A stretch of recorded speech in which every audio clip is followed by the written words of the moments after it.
وہ اکثر اپنے شوہر سے کہتی کہ ہماری زندگی میں خوشحالی کب آئے گی، ہماری زندگی میں اچھے دن کب آئیں گے، کیا یہ غربت ہماری قسمت میں ہمیشہ کے لیے لکھ دی گئی ہے؟ آگے شوہر ہنس کر کہتا، بیوی صبر کرو، صبر کا دامن مضبوطی سے پکڑو، کیونکہ اللہ تعالیٰ صبر کرنے والوں کے ساتھ ہوتا ہے۔ اللہ اپنے بندوں کو آزماتا ہے۔ اللہ کے جو پیارے ہوتے ہیں نا، شوہر ہنس کر اپنی بیوی کو کہہ رہا تھا کہ اللہ کے جو پیارے ہوتے ہیں نا، اللہ کے جو محبوب بندے ہوتے ہیں نا، اللہ تعالیٰ انہیں آزماتا ہے۔ آزمانے کے بعد جب اس کے بندے کامیاب ہو جاتے ہیں، آزمائش میں کامیاب ہو جاتے ہیں، تو پھر اللہ اپنے بندوں کو اتنا نوازتا ہے کہ پھر حد کر دیتا ہے۔ پھر دنیا کے بڑے بڑے بادشاہ ان پر رشک کرتے ہیں، ان کے مقدروں پر رشک کرتے ہیں۔ مجھے اللہ پر یقین ہے کہ وہ ہماری دعائیں ضرور سنے گا، اللہ ہماری دعائیں ضرور سنے گا۔ لیکن بیوی کے دل میں بے چینی بڑھتی جا رہی تھی۔ کس چیز کی بے چینی؟ غربت کی بے چینی، کہ اس کی بیوی کا کوئی بھی خواب پورا نہیں ہوتا تھا غربت کی وجہ سے، کہ آخر ہم ان برے دنوں سے کب نکلیں گے، اس غربت کی دلدل سے کب نکلیں گے۔ ایک دن شوہر بیمار ہو گیا اور کام پر نہ جا سکا۔ بیوی نے گھر کے حالات کو دیکھ کر خود بازار جانے کا فیصلہ کیا تاکہ شوہر کے لیے کچھ کھانے پینے کا انتظام کرے۔ لیکن بازار پہنچ کر اس کے پاس پیسے نہیں تھے، کھانا خریدنے کے لیے پیسے نہیں تھے۔ وہ ایک دکاندار کے پاس گئی، کہا، بھائی میرے پاس پیسے نہیں ہیں، لیکن کیا تم مجھے کچھ آٹا اور کھانے کا سامان ادھار دے سکتے ہو، ادھارا سامان دے سکتے ہو؟ دکاندار نے مذاق اڑاتے ہوئے کہا، جس طرح ہمارے دکاندار مذاق اڑاتے ہیں، اگر تمہارے پاس دینے کے لیے کچھ نہیں تو لینے کا حق کیسے ہے؟ برائے مہربانی ادھار مانگ کر ہمیں شرمندہ مت کریں۔ یہ کہہ کر دکاندار نے اسے خالی ہاتھ لوٹا دیا۔ بیوی دل شکستہ ہو کر گھر واپس آئی، خالی ہاتھ گھر واپس آئی، لیکن اس کے چہرے پر غصے یا بے چینی کے بجائے صبر کے آثار تھے۔ بیوی نے صبر کا دامن مضبوطی سے پکڑا ہوا تھا۔ اس نے گھر پہنچ کر شوہر کے قریب بیٹھ کر کہا، روتے ہوئے کہا، آج میں نے بازار میں اپنی بے بسی کی انتہا دیکھی ہے۔ آج میں نے کسی غیر محرم مرد کے آگے ہاتھ پھیلایا ہے اور اس نے مجھے خیرات نہیں دی، مجھے آٹا نہیں دیا، اس نے ذرا بھی میری غربت پر رحم نہ کیا، ذرا بھی ترس نہ آیا اس۔ لیکن میں نے یہ سوچا ہے کہ اگر اللہ ہمیں آزمائش میں ڈال سکتا ہے تو وہی اللہ ہمیں اس دلدل سے نکالے گا بھی صحیح، اس آزمائش سے ضرور نکالے گا۔ لیکن آج سے میں کسی کو کوئی شکایت نہیں کروں گی، بس اللہ سے مدد مانگوں گی۔ میں جو کچھ بھی مانگوں گی اللہ سے مانگوں گی، میں کسی کے آگے ہاتھ نہیں پھیلاؤں گی، کیونکہ آج میں نے بے بسی کی انتہا دیکھی ہے۔ اسی رات دونوں میاں بیوی مصلے پر بیٹھے پوری رات دعائیں مانگتے رہے، رو رو کر اللہ سے رزق حلال طلب کرتے رہے۔ رات گزر گئی، صبح ہوئی، شوہر کی طبیعت میں کچھ بہتری آئی۔ شوہر کی طبیعت کچھ بہتر ہوئی تو وہ پھر سے بیوی سے دعائیں لیتا ہوا محنت مزدوری کی تلاشی کے لیے نکل گیا۔ پورا دن بازار میں بیٹھا رہا مگر اسے کوئی کام نہ ملا۔ پورا دن بازار میں بیٹھا رہا، اسے کوئی کام نہ ملا۔ پورا دن جب کام نہ ملا تو وہ تھکے قدموں کے ساتھ گھر کی طرف لوٹا، ہاتھ خالی تھے۔ اس کے دل میں ایک عجیب سی بے بسی تھی۔ وہ سوچتا جا رہا تھا کہ اب جا کر میں اپنی بیوی کو کیا کہوں گا، وہ جو دن رات غربت کے بوجھ تلے پریشان رہتی، جو ہر روز مجھ سے امید لگاتی ہے، وہ آج بھی مجھ سے سوال کرے گی، کہیں ایسا نہ ہو کہ وہ صبر کا دامن چھوڑ دے اور ہماری زندگی مزید آزمائش میں مبتلا ہو جائے۔ یہ سوچتے سوچتے اس غریب شوہر کی نظر اچانک ایک جانور پر پڑی جو سڑک کے کنارے مرا پڑا تھا۔ اس کے دل میں ایک خیال سا ابھرا کہ کیوں نہ میں اس مرے ہوئے جانور کا گوشت نکال لوں، یہ کم از کم ہمارے بھوکے پیٹ کا سہارا تو بنے گا۔ بھوکے ہیں، کھانے کے لیے کچھ نہیں، اتنا تو چل جائے گا نا، اللہ معاف کرنے والا ہے۔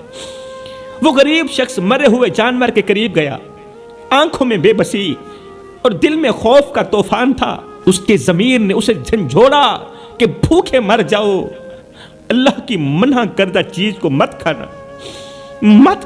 اس سوچ کی بنیاد پر اس کے قدم رک گئے، لیکن پھر سے بیوی کے بھوکے چہرے کا تصور اس کے دل کو موم کر گیا۔ گھر میں بیوی 2 دن کی بھوکی تھی نا، اس نے لرزتے ہاتھوں سے مرے ہوئے جانور کے ٹکڑے نکالے، گوشت کے ٹکڑے نکالے، شاپر میں ڈالے اور رات کے سناٹے میں سر جھکائے اپنے گھر کی طرف روانہ ہوا۔ گھر کے قریب پہنچتے ہوئے اس کا دل زور زور سے دھڑکنے لگا۔ وہ سوچ رہا تھا کہ اگر بیوی کو معلوم ہو گیا کہ میں اس کے لیے حرام لے کر آیا ہوں تو وہ کیا کہے گی؟ میری بیوی عبادت گزار ہے، وہ مجھے کیا کہے گی؟ کیا وہ مجھے حقارت کی نگاہ سے نہیں دیکھے گی؟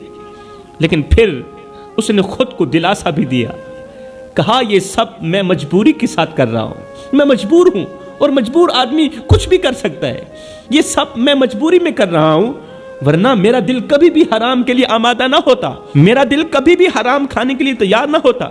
خیر گھر پہنچ کر اس نے دروازہ کھولا، بیوی اندر بیٹھی بے چینی سے شوہر کا انتظار کر رہی تھی۔ جیسے ہی اس نے شوہر کو دیکھا تو اس کی آنکھوں میں امید کی کرن جھلکنے لگی۔ وہ بولی، کیا تم کھانے کے لیے کچھ لے کر آئے ہو؟ میرے پیٹ کے لیے کچھ بندوبست کر کے آئے ہو؟ شوہر نے شاپر کو ایک کونے میں رکھتے ہوئے نظریں جھکاتے ہوئے کہا، ہاں لایا ہوں، یہ اٹھا لیجئے، پکا لیجئے۔ بیوی نے خوشی سے شاپر سے گوشت نکالا، اسے دھویا، ایک دیگچی کے اندر ڈالا، چولہے پر دیگچی رکھی، نیچے آگ جلا دی۔ چند لمحے بعد جب دیگچی کا ڈھکن ہٹایا تو دیکھ کر حیران رہ گئی کہ دیگچی کے اندر گوشت کی جگہ خون ہی خون ہے، دیگچی کے اندر خون ہی خون ہے، اور اس خون سے حرام کی بدبو آ رہی ہے، اور دیگچی کے اندر خون ہی خون ہے۔ بیوی کی آنکھیں حیرت اور خوف سے پھٹی کی پھٹی رہ گئی، ہاتھ لرزنے لگے، اس سے بو برداشت نہ ہو پا رہی تھی۔ وہ فوراً شاپر اور دیگچے لیے شوہر کے پاس پہنچی۔ وہ شوہر جو صحن کے کونے میں چپ چاپ بیٹھا رو رہا تھا، اس کے پاس آ کر کہا، مجھے سچ بتانا کہ یہ گوشت کہاں سے لائے ہو؟ حقیقت چھپانا مت، مجھے سچ بتانا۔ شوہر نے نظریں جھکا لی، اس کے چہرے پر شرمندگی کے سائے تھے۔ لرزتی ہوئی آواز میں اس نے کہا، میں مجبور ہو گیا تھا، تیری بھوک، تیرے چہرے کی مایوسی میرے دل پر بوجھ بن گئی تھی، میں نہیں سمجھ پایا کہ میں کیا کر رہا ہوں۔ تیری بھوک نے مجھے اندھا کر دیا تھا، تیری مایوسی نے مجھے اندھا کر دیا تھا۔ یہ سنتی ہی بیوی آنسوؤں کے ساتھ شوہر کے قدموں پر پڑ گئی۔ روتے ہوئے بیوی نے کہا، اے میرے سرتاج، ہمیں بھوک سے مرنا قبول ہے لیکن حرام کھانا کبھی قبول نہیں ہے۔ اللہ نے ہمیں آزمائش دی ہے لیکن اس کا حکم توڑنا ہمیں کہیں زیادہ نقصان پہنچا سکتا ہے۔ کیا تم نہیں جانتے او میرے سرتاج، مجھے حرام کھلانے والے، کیا تم نہیں جانتے کہ حرام رزق میں کبھی سکون نہیں ہوتا؟ جو عورتیں اپنے شوہروں کو حرام کمانے پر مجبور کرتی ہیں وہ دنیا کی بدبخت عورتوں میں سے ہوتی ہیں، وہ دنیا کی بدقسمت عورتوں میں سے ہوتی ہیں۔ بیوی کا یہ جملہ کہ میں بھوک سے کیوں نہ مر جاؤں، مجھے حرام کا لقمہ مت کھلانا، ہائے یہ جملہ اللہ کی ذات کو اتنا پسند آیا کہ اللہ کی ذات اسی لمحے کے اندر ان پر مہربان ہو گئی، ان دونوں میاں بیوی پر مہربان ہو گئی۔ یہ ایک جملہ اللہ کو اتنا بڑا پسند آیا کہ میرے لیے جب بھی لے کر آنا حلال کا نوالا لے کر آنا، یہ جملہ میرے اللہ کو اتنا پسند آیا کہ اللہ کی ذات ان پر مہربان ہو گئی۔ اے میرے شوہر، میں بھوک سے کیوں نہ مر جاؤں، مجھے حرام مت کھلانا، مجھے موت منظور ہے، حرام منظور نہیں ہے، موت قبول ہے، حرام قبول نہیں ہے۔ مطلب کہ عورت کا یہ ایک ایسا جملہ ہے جو گھر میں بے بہار رزق لاتا ہے، غیب سے رزق لاتا ہے۔ اب پوری رات یہ عبادت میں بیٹھے رہے، اللہ کی عبادت میں مصروف رہے۔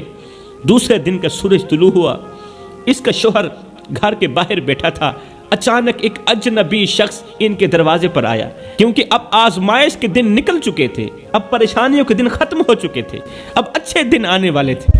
اچانک ایک اجنبی شخص ان کے دروازے پر آیا اور کہا کہ بھائی، میں آپ کے گھر کے پاس سے گزرا، آپ کے گھر سے مجھے جنت کی خوشبو آئی ہے، کیا میں یہاں ایک رات گزار سکتا ہوں؟ جنت کے اندر مجھے ایک رات گزارنے دو گے؟ کیا میں ایک رات گزار سکتا ہوں؟ یہ بات سنتے ہی یہ غریب شخص پریشان ہو گیا کہ اگر میں نے مہمان کو اپنے گھر بٹھا دیا تو ظاہر ہے کھانا بھی کھلانا پڑے گا، پانی بھی پلانا پڑے گا، جبکہ ہمارے گھر میں روٹی کا ایک ٹکڑا بھی موجود نہیں، سوکھی روٹی کا ٹکڑا بھی موجود نہیں، ہمارے اپنے کھانے کو نہیں، مہمان کو کیا کھلائیں گے؟ بیوی نے کہا تم پریشان مت ہو، مہمان کو اپنے کمرے کے اندر بٹھاؤ، مہمان کو اندر جگہ دو، کمرے کے اندر بٹھاؤ، اور یہ لو میرا ایک لباس، یہ لو میرا ایک لباس بیچ کر مہمان کے لیے کھانے پینے کا بندوبست کرو۔ شوہر نے ایسا ہی کیا، شوہر نے ایسا ہی کیا۔ اجنبی شخص نے وہیں رات گزاری اور صبح جاتے وقت ایک تھیلا دیا غریب کو۔ اجنبی نے صبح واپس جاتے وقت اس نے غریب کو ایک تھیلا دیا اور ساتھ میں کہا یہ جو تھیلا ہے یہ آج سے 20 سال پہلے میرے مرشد نے مجھے دیا تھا، اور ساتھ میں کہا تھا کہ جب بھی اور کہیں بھی جس گھر کے اندر سے تجھے جنت کی خوشبو آئے، اللہ اکبر، زندگی کے کسی موڑ پر بھی، کسی سفر میں بھی، جب بھی اور کہیں بھی جس گھر کے اندر سے تجھے جنت کی خوشبو آئے، بس یہ امانت ان گھر والوں کو دے دینا۔ اس جنت کے اندر جو لوگ رہائش پذیر ہیں، یہ امانت اس گھر میں رہنے والوں کے سپرد کر دینا، یہ امانت اس جنت کے اندر رہنے والوں کے سپرد کر دینا۔ لہٰذا بھائی یہ لیجیے آپ کی امانت اور مجھے اجازت دیجیے میں یہاں سے جا رہا ہوں۔ وہ تھیلا دے کر امانت ان کے سپرد کر کے مہمان وہاں سے چلا گیا۔ جب شوہر اور بیوی نے تھیلا کھولا تو دیکھ کر حیران رہ گئے کہ اس میں سونے اور چاندی کے سکے بھرے ہوئے تھے، کیونکہ اب مشکل وقت ختم ہو چکا تھا، اب آگے آسانیاں ہی آسانیاں تھیں، کیونکہ ہر مشکل کے بعد آسانی ہوتی ہے۔ تھیلا سکوں سے بھرا ہوا تھا اور وہ سکے چاندی کے نہیں تھے، وہ سکے سونے کے تھے۔ میرے بھائیو، یہ واقعہ ہمیں سبق دیتا ہے کہ جو عورتیں ہمیشہ اپنے شوہروں سے حلال کا تقاضا کرتی ہیں وہ اپنی زندگی میں اچھے دن ضرور دیکھتی ہیں۔ قسم ہے اللہ پاک کی، ایسی عورتیں اپنی زندگی میں اچھے دن ضرور دیکھتی ہیں، اپنی زندگی میں عروج ضرور دیکھتی ہیں۔ ایسی عورتیں جلد ہی مشکلات سے نکل جاتی ہیں۔ آج میرے معاشرے کی ہر ایک عورت پریشانی کی دلدل میں کیوں پھنسی ہوئی پتہ ہے تمہیں؟ صرف اس لیے کہ یہ عورت حلال اور حرام کی تمیز نہیں کر پا رہی، اسے حلال و حرام کی تمیز کا پتہ ہی نہیں ہے، اس لیے تو اس کے گھر میں پریشانیوں کے علاوہ اور کچھ بھی نہیں۔ تو فرمایا اگر تم اپنے گھر میں بے بہا رزق لانا چاہتی ہو، غربت اور پریشانیوں سے بچنا چاہتی ہو، تو اپنے شوہر سے حلال کی ڈیمانڈ کرو، حرام سے بچو، پھر دیکھنا کیسے تمہارے گھر میں خوشحالیاں آتی ہیں، پھر دیکھنا تم زیرو سے ہیرو بن جاؤ گے۔ گھر کا رزق ختم کرنے والا جو دوسرا گناہ ہے وہ ہے تکبر۔ تکبر چاہے مال کا ہو، دولت کا ہو، حسب کا ہو، نسب کا ہو، انسان کو تباہ و برباد کر کے ہی دم لیتا ہے۔ تیسرا گناہ مال کے ہونے کے باوجود بھی جو عورتیں دروازے پر آئے کسی سائل کو روٹی نہیں دیتی، کسی ضرورت مند کی ضرورت کو پورا نہیں کرتی، جو عورت فقیر کو خیرات نہیں دیتی، مال بھی ہے دولت بھی ہے پھر بھی غریب کی مدد نہیں کر پا رہی، ایسی عورت کبھی بھی زندگی میں اچھے دن نہیں دیکھ سکتی۔